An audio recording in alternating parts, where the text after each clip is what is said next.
Yo, what is going on, everyone? It's your boy Bebo, back with some more Resident Evil Resistance content here, right? As you can see in front of you, today we're going to be going over the masterminds of Resident Evil Resistance and putting them in the order that I think they believe on a tier list, ranking them from head to toe. We're going to be starting with going in order from how you unlock them, starting with Annette, going to Daniel, onto Alex, and onto Spencer as you would unlock them in the game. So, starting off, I guess what I really want to do is get into Annette.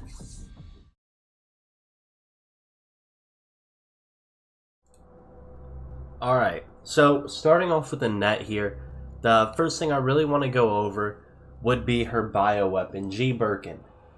I think personally that G Birkin is a pretty good bioweapon, right? He really comes in strong and he can do the dang thing, if you know what I'm talking about. He can take people out. He's able to go through doors relatively easily as well. He doesn't have to take as long as an animation as the Tyrant, for example. However, in general, all of Birkin's attack, his wild swing, the square attack, his circle attack, heavy impact, and his overkill, they're very, very easily jukeable, as long as like you've played Resident Evil before and you understand, you've played more Resistance, especially the more you play Resistance even, he's very, very easy to just dodge completely, or really just never get hit by.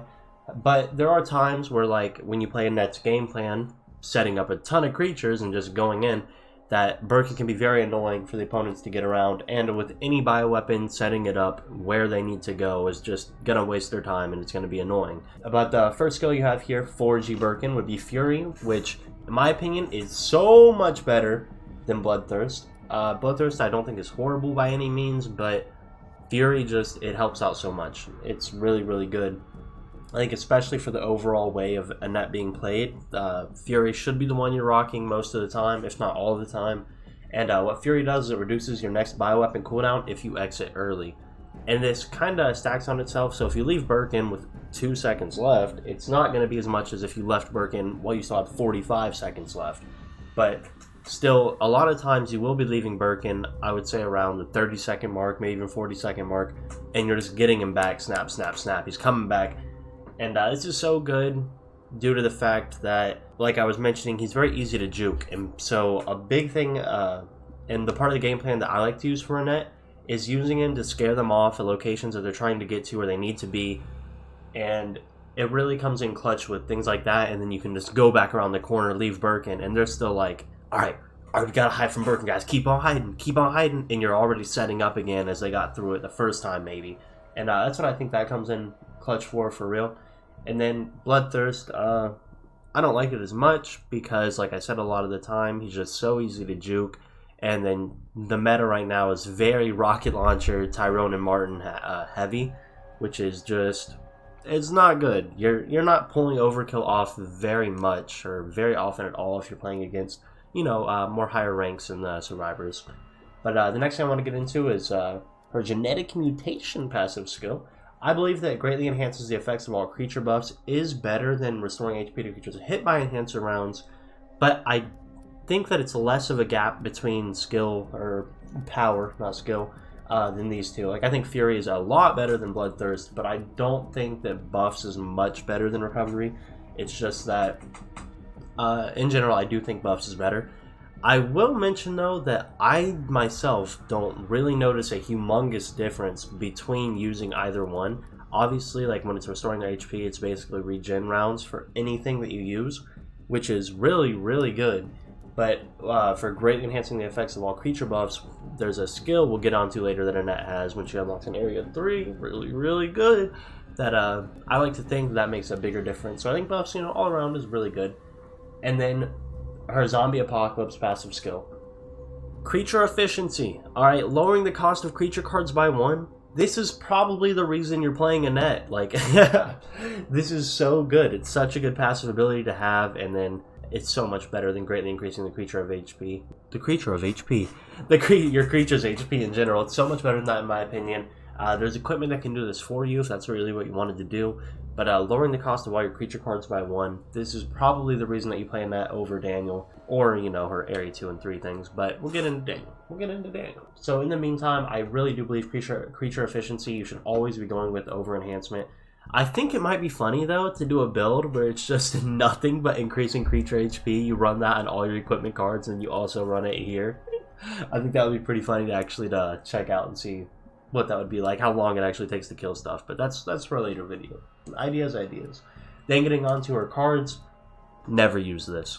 Alright, the zombie, never. Pretend this doesn't even exist on Annette. Honestly, just throw this card away. Get it out of here. Zombie dogs are horrible in this game for a mastermind. They are just free time for survivors. They die so easily. They almost never hit survivors anyway. Even when I'm playing a survivor, I'm like, wow, these dogs are doing nothing. They're just getting cooked. Put them on a barbecue. But then getting onto the tough zombie with Berserker Aura, this dude is amazing. This card is great. I don't know, the gap between these two, like, as good as they are wise, immense. The tough zombie Berserker Aura is so good. I highly recommend using this over the zombie dogs. I can't recommend it enough, honestly. He gives your buff to all zombies nearby, lickers included, just things of that nature, you know, any creature for real. It's just so fast. Really run it. It's a good card. It's a really good card. And all creature costs are reduced by 1. And when I be running right here, this is a deck I use most of the time. This when I have this card in my hand, really all my creatures are reduced by 2, which is just phenomenal. But other than that, yeah, just run this card. And now moving on to the Area 3, you have Detonator, 2 of them. 2 of these Detonators, and this unlocks in Area 3. I think Detonator cards are not very good. They're just not very good in my opinion. Detonator zombies die in like 3 pistol shots to the stomach. I mean, I just don't think they're very good cards whatsoever at all. A lot of people really like them, and if you do, you know, more power to you. But in my personal opinion, I think they're very weak.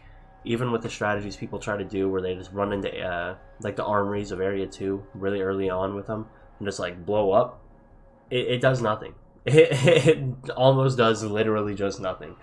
And now it's so expected at this point that a lot of people are ready for it, and I really don't believe in the Detonator cards as much as a lot of other people do. But I think Annette, right here, if you were to be like, okay, what's your reason for picking Annette? It's Concentrated Enhancer. Equips a launcher that buffs creatures with all enhancer effects. Hello? This card is amazing. This card is amazingly amazing. It's a beautiful card. It was made, it's so good. Honestly, why would you ever use these over this? This card is amazing. Anybody who has used it understands how amazing this card is, how clutch it comes in. I wish I had footage of this. I was just playing around for fun one day. I fought a team of a bunch of rank 90 players, a Valerie, a Tyrone, who else? Valerie, Tyrone, January, and then a rank 25 Jill. Basically, they made it into Area 3 with 11.5 minutes remaining on Research Facility. It's just one of those games where I'm like, oh, it's one of these games. Okay, yeah, sure. Just go ahead and take your W real quick. Let me scoop on by. And then, on Area 3 Research Facility, I go ahead, I send a little lift up. Alright, I start placing me some stuff. And they're taking a long time in the armory, right? They probably have 10 minutes, 50 seconds before they even come out of the armory. Don't blame them. They're probably like, easy dubs. Let's just, come on, let's buy everything we can. I just zooted that whole area up. I got creatures side to side, baby. These things are just running around. I got lickers. I got tough zombies. I got partially armored zombies running around. Oh my goodness, it was going in. And then I concentrated and enhanced all of them. They didn't break a single bio core in that 11 minutes. I just won the game flat out right down there. It was actually crazy. It was one of the best games of my life. But maybe that puts a little bit of bias. Obviously, that's not going to happen every game. People have still beat me when I'm playing Annette. Overall, I think that the skill set Annette has and is really good. I don't think she's bad by any means. I think she can win a lot of games on Area 1. But her main strength, I think, is Area 2. And then because of Concentrated Enhancer, Area 3 can actually work out for Annette very well, even though survivors do be getting better weapons and having more formulated game plans during times like that. So, moving on to the tier list part now, where would I put Annette? I would have to say, this gal Annette is A tier. I'd have to put her A tier in the terms of the Masterminds. Just going over a few things that she has. Her bioweapon is Birkin, and I think he's really good at stalling time, especially with the Fury ability and just being able to get him back quicker and quicker the more quickly you leave him. I think that is an amazing skill, and I think it really helps out. Then she has the lowering creature cost by 1, amazing skill, and controlling a zombie is already one of the stronger abilities in this game for Masterminds, even though, you know, rocket launchers, Martin, Tyrone, kill everything. But it's whatever. She's still a strong person, and like I said, even with Daniel, 90% of your games are going to be won on Area 1 using either of these people for the most part. But it's just, I think for fighting better survivors where these strategies don't work nearly as well, putting her all around, I still think she's A tier because she has that concentrated enhancer for Area 3, and Berserker Zombies on Area 2, I think they are also extremely helpful for actually having a more drawn out game and being able to win even when you're fighting good survivors. So next up, let's talk about our boy Daniel. Alright, so moving on to Daniel, let's first talk about the Tyrant, his bioweapon. Alright, so the Tyrant, I would say the Tyrant is a horrible bioweapon. God-awful even. I would say that it is by far the worst bioweapon in the game. Even, I'd probably still say, it's tough. It's tough. I would put Birkin and Tyrant really close together, but I think at the end of the day, the Tyrant is the worst bioweapon in the game. I think that he is extremely carried by Brutality, the increase in hook punch speed and damage. If it weren't for this ability, this card I don't think is worth it. I have used it before on other accounts, just don't worry about it. But I do think that Brutality carries the Tyrant. Other than this, the Tyrant is horrible. You're just running back and forth between a door. Any survivors that know what they're actually doing, you're probably never going to get a kill with the Tyrant. He is just genuinely horrible. And even Bull Rush, which can get you through doors, you know, perfectly, you know, it's not good. It's just not good. It's horrible. I think he's a horrible bioweapon. I think changes need to happen for the Tyrant. It's just, as soon as you know how to deal with them, it's literally just, you're sitting there as they go back and forth between the door and you're trying to outsmart them, but they literally just have to go back and forth between the door and it kills the Tyrant. It's over. You just get out of him. It's done. And then you don't get Annette's ability to even get it back quicker. But I will say, on the contrary, any time that any survivor is next to a wall or a corner and you get close to them, GG. GG to that survivor, because Hook Punch is taking them down, baby. Hook Punch is just whack, whack, whack, whack. They're down. It's over. It's over. Just put in your coins right now. Throw them all away. Just get out of my house. It's done. It's over for. You're not surviving. But I think that Brutality extremely carries the Tyrant into even being somewhat okay. But aside from that, then you go down here, Vampire, and you have Rend. Vampire is, in my opinion, so much better than Rend. I think Rend is okay, but restoring health for each successful attack is just such a good ability. And for anybody who knows, like, the main Daniel runs running around, right? They're running Vampire with that other Puppeteer skill or whatever it is, Endurance. It's so good. Run Vampire. This, I think, makes Daniel. I think Daniel is extremely able with getting into this skill. Alright, Sadist, increased damage dealt by controlled creatures. This is a really good ability as well. Again, I think it's better to use your equipment for this type of thing, increasing the damage of your creatures, because of what Endurance gives you. Makes controlled creatures impossible to knock back. This is such a good skill. The skill is beautiful. It's amazing. It's what makes Daniel a character. This mixed with Vampire, I'm sure everyone has played against this build and people hate it. They hate to see it, but at the end of the day, it's his best. I think Daniel's best build, in my opinion, is just having Vampire and this on. I think it's like a guarantee that's actually Daniel's best build. I feel like all the other characters aren't as, you know what I mean, pinpointed down, like this is the best so far. But I believe that is the best for Daniel, and I think on Area 1 is where Daniel is extremely dangerous. I think he's the best Mastermind for Area 1. However, as Area 2 and 3 go on, I think he's extremely weak because people get better weapons, blah, blah, blah. But on Area 1, which is where you're going to be winning 90% of your games anyway, I just think Daniel has a really bad time against any survivors who really know what they're doing at the game. And if they make it past Area 1 and you're playing Daniel, just throw in the sticks. Quit the game. It's over. It's over. You're not winning. Very rarely, I think, at the beginning of Area 2, you could possibly catch some duds as Daniel as well. But again, making controlled creatures impossible to knock back is such a good skill. And at the end of the day, that and Vampire is Daniel. That's really what people think of Daniel for. Next, you have the Detonator Berserker. We'll go over first because I think it is a lot worse. I don't think either of these two are like anything special, but regen's obviously extremely good to have on creatures. Really, really good. Detonators, I just think are not good.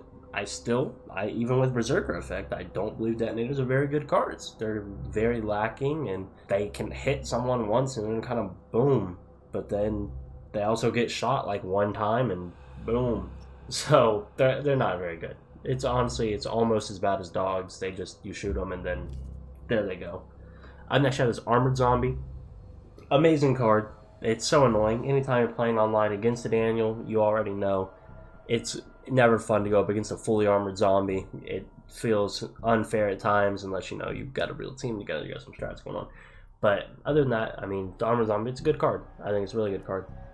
And then you have the Equilibrium mod. While it's in your hand, bioenergy recharge rate increases according to the cost of other cards in your hand.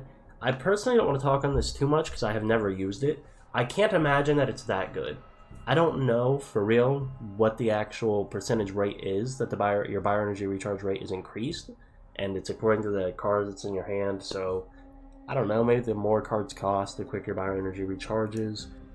But then also you have to keep this card in your hand. But it's only 3 to get rid of, unlike a lot of other mods. So I'm not sure. I'm not sure where I stand on this. I would imagine it's and that you'd probably just want to run Armored Zombie anyway. But I could be wrong. This might be a really good card.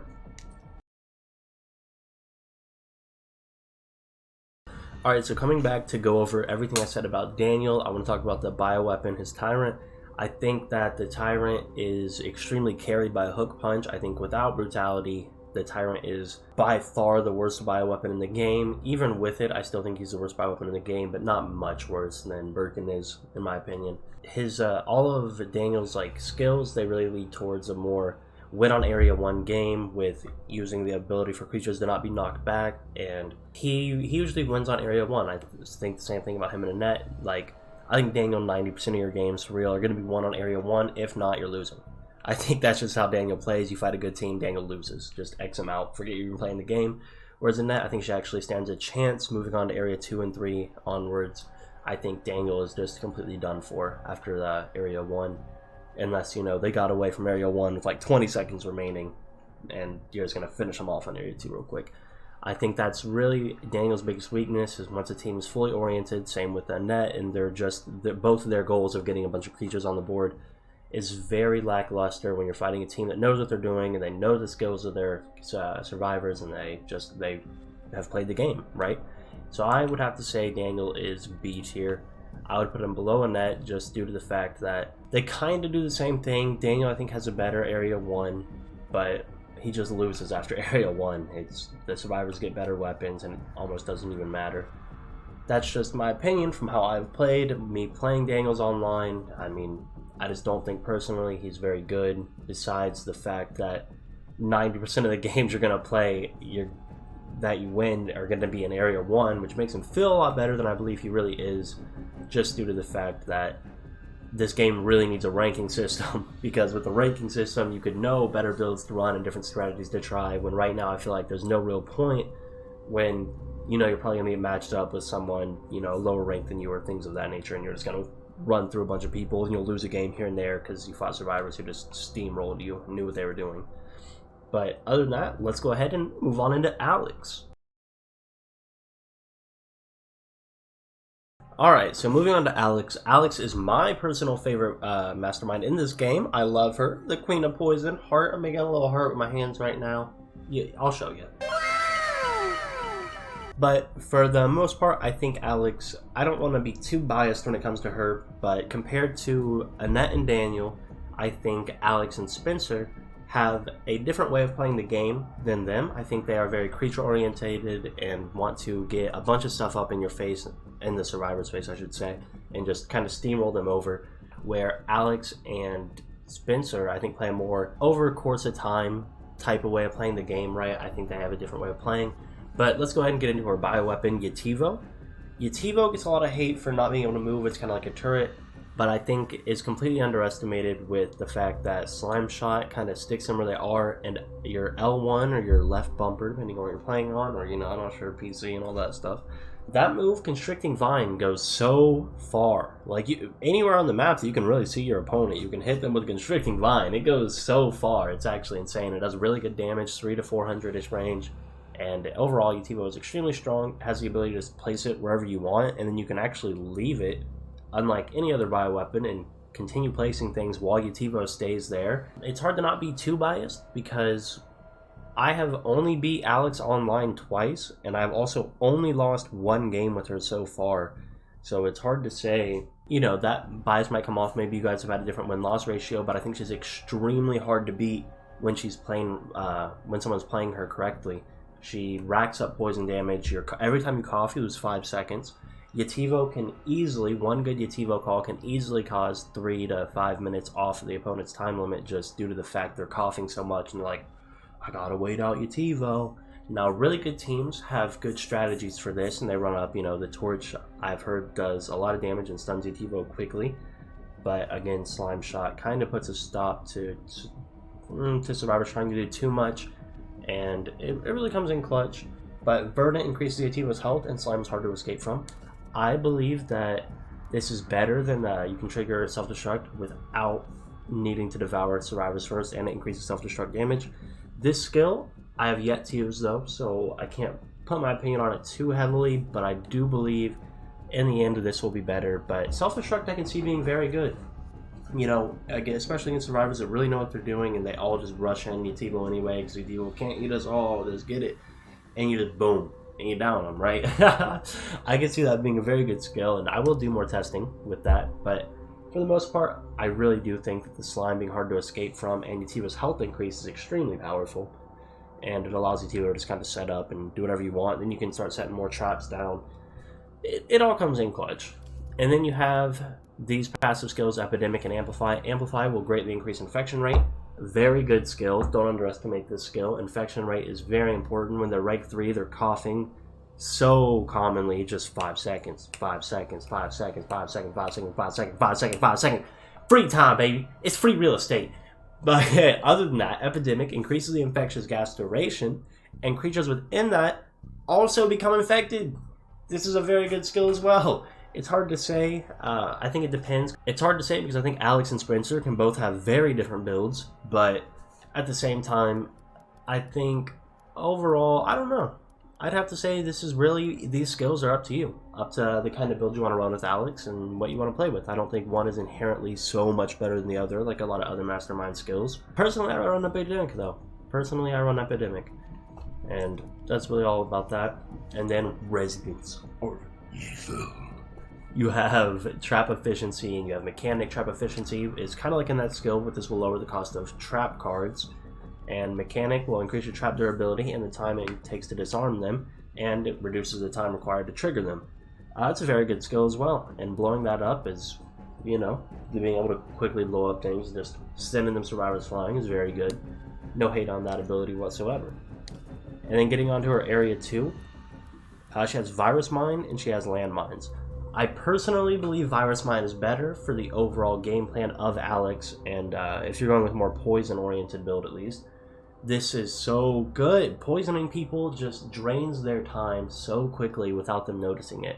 It's actually insane. Like, you really, when you're playing against an Alex and you lose, and you're just like, what? Because you look at your clock and you got so much time, and you look back like a minute later and you're down 5 minutes or something ridiculous, and you're like, how? What is happening? I don't get it. It's mainly because poison just racks up so much quicker than people realize half the time. And I do believe that poison is extremely good effect for the Masterminds. Survivor's OP. But that'll be coming in Survivor video. And then you have 3 landmines. I don't believe that this is nearly as good as Virus Mine due to the fact that it's a free 30 seconds for survivors if they just throw a grenade on the ground, which is already majorly spammed in Survivor and Mastermind game. Resident Evil Resistance, couldn't even remember the name of the game.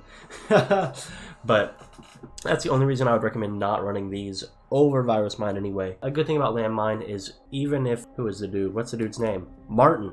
Even if Martin starts disarming them, you can blow up another one.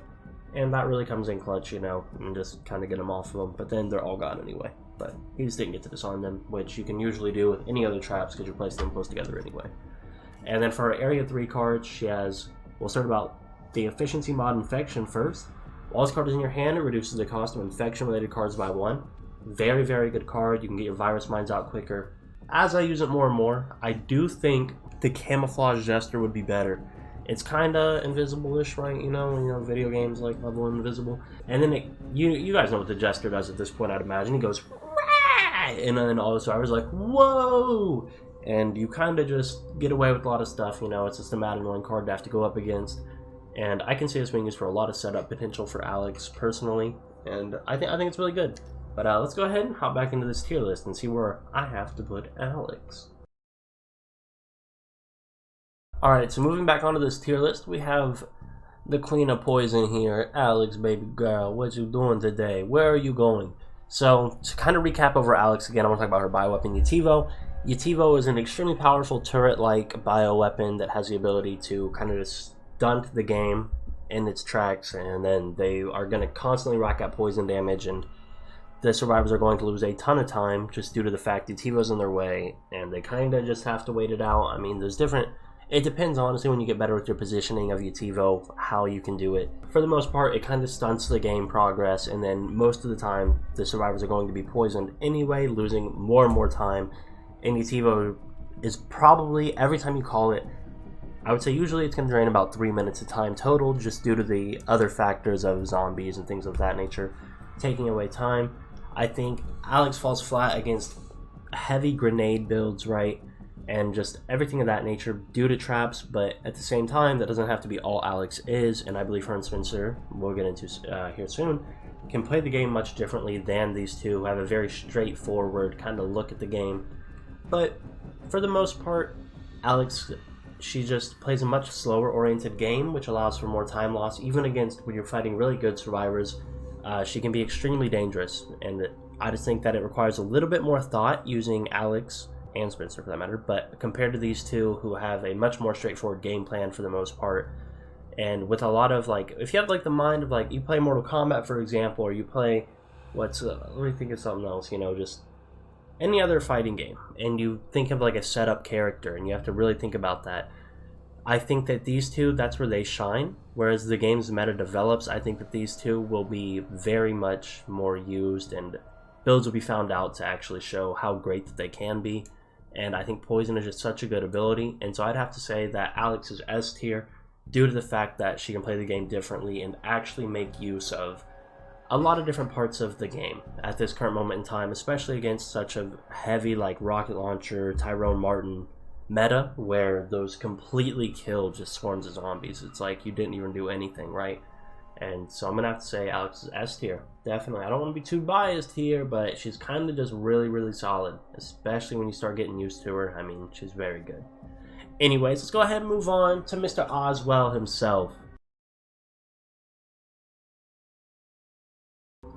Alright, moving on to Spencer here. Let's go ahead and start talking about his bioweapon, which is the Disintegration Field. I'm probably going to call it a Force Field from here on out, because Disintegration Field, cool, that's what it is, but it's really just a force field, but it hurts people, so yeah. But his force field, it basically, you probably know what it does now at this point. You place it and it takes away HP from survivors extremely fast, like snap, snap, sonic speed, they're losing their health bar, right? Very good. However, it does not last a very long time whatsoever at all, and it's really easily avoidable, I would say. There are smart setups, which is why I think, you know, Spencer's really good. We'll get into that, but he has very good setting up abilities with this and his turrets using conjunction, which is a very turret and gun heavy character, which is why I think that Generator, which decreases the time that the force field cooldown every time a skill card is used, is very good.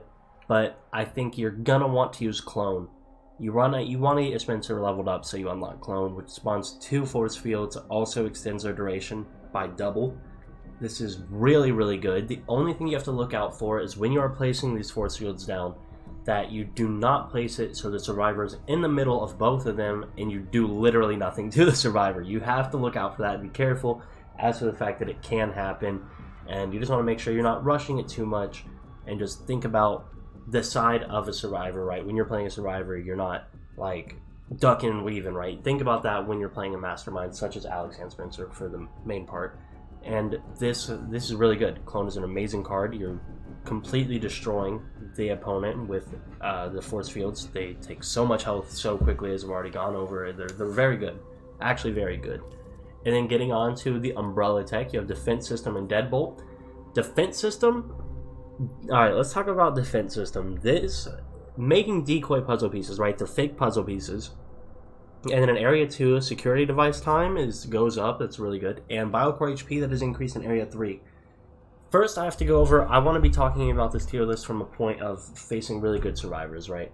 But I have to bring up the first time you fight a survivor, because I'll think about the first time I was a survivor and there were decoy pieces, you will feel bamboozled. You'll be like, what is this? A fake puzzle piece? I don't believe it. No, my game glitched out. So, you call up GameStop that very day. You're like, yo, GameStop. Yes, what can we help you with? And you're like, yo, but bruh, my game's broken. I fought a Spencer one time, and you see here, like, I picked up a puzzle piece, but it wouldn't let me put the puzzle piece in. I need a refund. I'm sorry, sir. Are you sure? I'm like, yeah, the game is broken. I can't play the game. There ain't no reason for me to pay for a game when I can't play the game. It's such a bamboozling feeling. Honestly, it's ridiculous. It's hilarious. But for the most part, I mean, when you have played against it multiple times, just take a quick peek at what your puzzle is for that area in Area 1. Because let's take Casino, for example. You have like hood ornaments, or you have slot machine pieces. It will be a completely separate puzzle piece than the actual puzzle you're trying to figure out, and so it's not that big of a deal. And you're really just going to be running the same route to find your pieces. But the first time that a survivor has to go up against it, oh my goodness, is it so funny. It is such a good ability. And security device deactivation time, that's obviously really good, especially when you set up turrets, you can keep shooting people. And then Biocore HP being increased, obviously, basically the same thing as the security devices taking longer. You have more time to shoot them and just do things of that nature when you're playing as Spencer. Up next, you have Bioactivation. Recharges bioenergy when the EIS is used to interact with the environment. This is really good because you can use this very often as Spencer. Oh, no, I was thinking of something different. Yeah, this is really good. It's really good. Did I even go over this? No, I didn't even go over Deadbolt. Hold up, Deadbolt. Door locks are immediately level 3. I was thinking about this. That's why it reminded me. But immediately level 3 when using the EIS or traps. Also lowers all EIS cooldowns by 1 second when a skill card is used. This is very good. Every door being level 3 is extremely powerful. And it's tough to say. I think these are very interchangeable with each other. For whatever kind of build you want to use or whatever you want to do, I think both these abilities are very interchangeable. For whatever, feels it suits you best. But then getting back into his bioactivations, passive skills, recharge. This is a very good ability as well. And then Symbiosis, after using a skill card, it temporarily lowers the cost, oh my goodness, of skill cards, hiccups, that are different type by 1. Again, with Recharge and Symbiosis, I think this is really up to the build you want for your Spencer, and I think Spencer is very well rounded with all of his skills around the board. And now his Area 2 and 3 stuff I'm going to talk about a little bit, but I will be honest, I have not played Spencer very much. I personally just hasn't been spending all the time on Annette lately. I just want to get everyone to rank 30, but then Alex as well. I play her a lot. It's just a lot.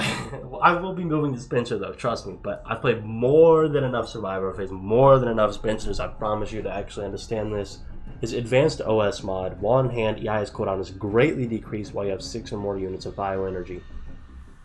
That obviously has a huge downside with the fact that you have to have 6 or more units of bioenergy, but at the same time, as Spencer, are you really using too much? You're pulling out the turrets or you're using your guns, and overall I could see it being okay.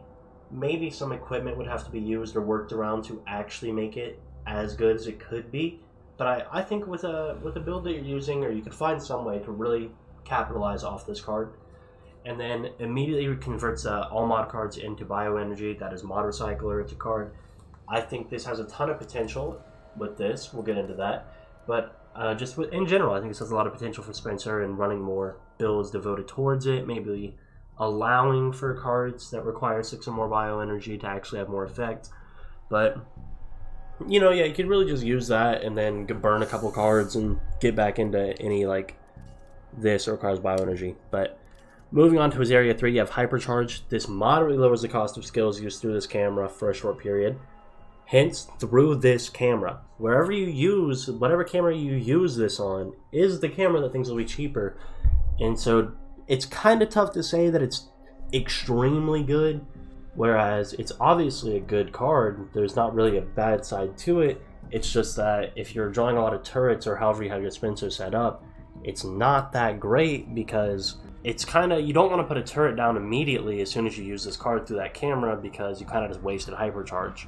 So I think with a better deck build out and just more thought out in that regard, that this could have a lot of good effect. And then next you have the overcharge mod, which, while it's in your hand, bio energy recharge rate is greatly increasing. You have 6 or more bio energy. I don't know if this really matters, because you already have to have 6 or more bio energy to have more bio energy. So it's tough to say. I don't think it's bad by any means, but at the same time, I can't say that it's inherently better than this. I think that Spencer kind of lacks in his area cards that he gains, but I don't know. I think the builds can definitely be worked around, and like I said, I think that him and Alex just have to be thought of differently in a more setup kind of way compared to the other masterminds. Anyway, let's go ahead and hop to this tier list and see where we place our man, Mr. Oswell. Alright, so now let's just go ahead and do a little recap on our man Spencer. I believe that his bioweapon is very good. It is the force field, disintegration field, and it melts survivors' health bars. It just completely drains them. It is extremely good at melting health bars, especially when you have turrets up and you're in areas where multiple cameras can look at a location. You have a turret up, you have your force fields up, and you have a machine gun or something out, and you're capping them. You're going at the survivors in every way possible, very quickly, easily to down, and I think that comes in very clutch. His skills, I think, are all very good as well. I think that he's biggest lacking in his the cards that he gains for Area 2 and 3. I think they're kind of lackluster, but I don't think by any means bad. So I would say that Spencer would be A tier. I would put this man up here in A tier. I'd probably put him in front of Annette, just due to the fact that against good survivors, Daniel and Annette kind of both, they just sink, but Annette has a little bit of better chance with her Area 2 and 3 cards, in my opinion. Again, is my opinion of the tier list, is the order that I would put these characters in, and I really hope to see the meta of Resident Evil Resistance keep growing and seeing how it will go in the long run. I will be doing a survivor tier list and going into them and what I think about all of them and the current meta that the survivors have, and why I think the survivors are personally better than the masterminds at this current point. It's hard to tell when you're casually playing without a team that really has any connection, and then you're just getting stomped by Annettes and Daniels all day, right? But I think we'll go over it more in the survivor video, but for the time being, please Resistance, add a ranking system. It would make it so much more interesting, and it wouldn't just be steamrolling with Daniel or steamrolling with Annette all the time, and more builds would be found out for the Poison Queen, for this Spencer's ability to actually just like set up, man. I think these two characters could be so much more interesting when used more, and they just aren't seen as much right now due to the fact that with these two people, you're just going to win 90% of your games on Area 1, and you don't have to care about the games you're losing to really good survivors, because why would you when you're just mainly playing a bunch of people that, especially when you rank up a lot, you know, you're fighting a bunch of like rank 1s, 5s, 20s all the time, and you're just like, yeah, just steamroll, steamroll, steamroll. Yep, let's go ahead and just take them out, bud. But at the same time, I hope you guys enjoyed this video, and I'll be doing Survivor 1 soon, as I mentioned. Go ahead, hit that like button, hit that subscribe button for me. Helps me out in the long run, you know what I'm saying, and stuff. It's b-ball Resident Evil out here. We still speedrunning Resident Evil 3, by the way. It will happen. I'll take that recce. I'll try at least. But anyways, thank you guys so much for watching, and I hope you enjoyed, and I will catch you guys in the next one. b-ball out.